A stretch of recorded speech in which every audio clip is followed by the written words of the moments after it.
Our play of the night comes from Prince of Peace senior Annabelle Blunt at the line, getting her 1,000th career points. We're going to show you highlights from her Prince of Peace Irish taking on Cal Wheat in Wheatland later on in the show, but congrats to Annabelle on a great career mark. Fantastic job by her. Welcome back to The Score, and welcome back to the Panther Den. One thing about this place is known for is this guy right here, the Panther. Coach Ryan Weber actually found it in the closet when he got here, wanted to start a new tradition. So now the Panther is prominently displayed during the starting lineups here at the Panther Den. Everyone, the players go over and touch it, everyone sees the Panther center stage on Friday night. Yeah, the lights, the eyes light up all red. It looks really cool. There's so many cool traditions, so many good games played here. Go all the way back to the 70s, even when Brent Carmichael, Steve Hunter, more recently Trey Buchanan, the Burge brothers. So many people played here. A lot of tradition, a lot of history here at the Panther Den. You know, last week when we were at Rock Island, I challenged head football coach Ben Hammer to a game of one-on-one. What happened when we left? I smoked him, naturally, so I was hoping that UT head coach Nick Welch would be here for me to issue the same challenge, but guys, I don't see him anywhere. I think we know what that means. I win by forfeit, 2-0. Throw in bags or something, you know, talking about it here. So let's get back to basketball. The ladies taking center stage tonight in a good one. Two very good teams going head-to-head. Central with Pleasant Valley and a big matchup at Pleasant Valley. Third quarter of this one, it's Allie Vice.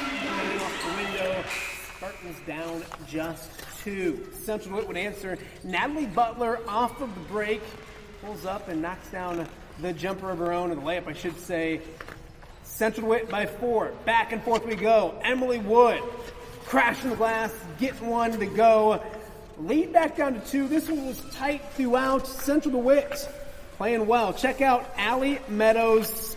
Sights, shoots, bullseye from deep.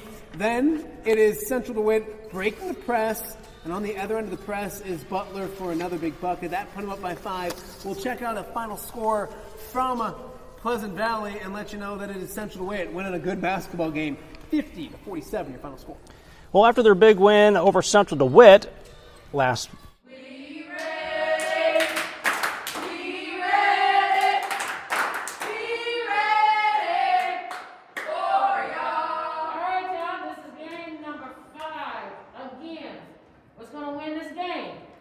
defense, communication, right?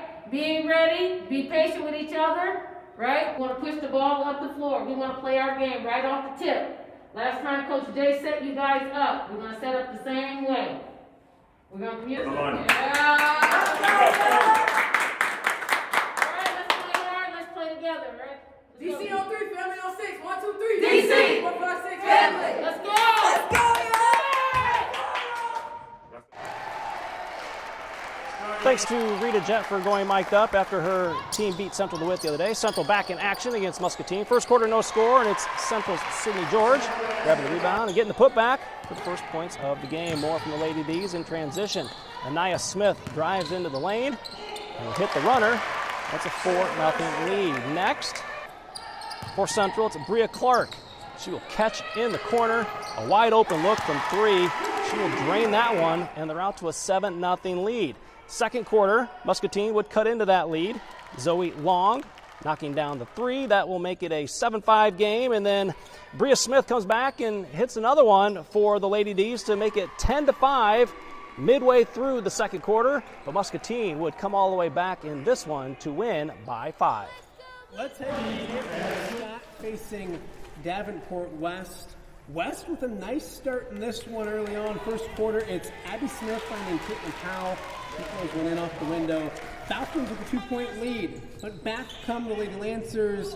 Patty Hagendorn, corner 3, drills that.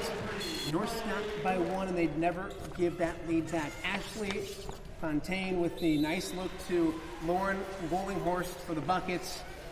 Lead up to 4. Then it's this week's score standout winner, Michaela Furno. Nice work inside. The freshman had another nice game. We'll check out the final score. North Scott goes on to win this by a lot. I can't see the final score there, but I'll stick with my highlights and head to Assumption taking on Clinton. Early game this evening. Katie Anderson gets free in the corner, knocks down the 3-pointer. home team with a 2-point lead. Then off the steal, it's Dawson going in for the bucket right there. Dawson Dorsey. Yes, I got it that's right. correct. Thank you, Celia. That bucket gave a 5-point lead. Then it's Olivia Wardlow with a steal and 2 more. Lead got to 9-1 by the time Maddie Loken nails this 3. It's 12-1, home team cruising. They go on and win it easily. Good defense by Assumption, allowing just 7 points on the evening. A big matchup in the Tri-Rivers with 6-0 Prince of Peace on the road at Calamus Wheatland. Let's pick things up in the first quarter. Irish up by 3, adding to it is Lily Eisenhower, getting it to fall off the window. Makes things 9-4. She'd have 15 points on the night. The Irish lean on their leading scorer, working the perimeter to Annabelle Blunt, splash in the corner 3. The lead would extend to 8 at that point, but the Warriors continue to push in transition. Callie Hill getting the bucket and the foul for the 3-point play, but the night was all about this one. Blunt hitting her 1,000th career point at the line, leading her Irish to a big win on the road. Check out a final score from Wheatland in this one. It is the Irish winning 59-42, the final. It was just pretty special. I have to give a big thanks to my teammates because without them, I wouldn't be where I am. They're all a thread, so that really helps me to be the player I am. I would say just working really hard in practice and having confidence that we can win every game. We just push ourselves really hard in practice. We have a lot of younger girls that are able to be a lot of good people to play against and make us better, so that really helps us. We just got to keep rebounding. It's a big thing, and just playing as a team and moving the ball and just be confident in the team that we are, because we're good and we need to play like we are.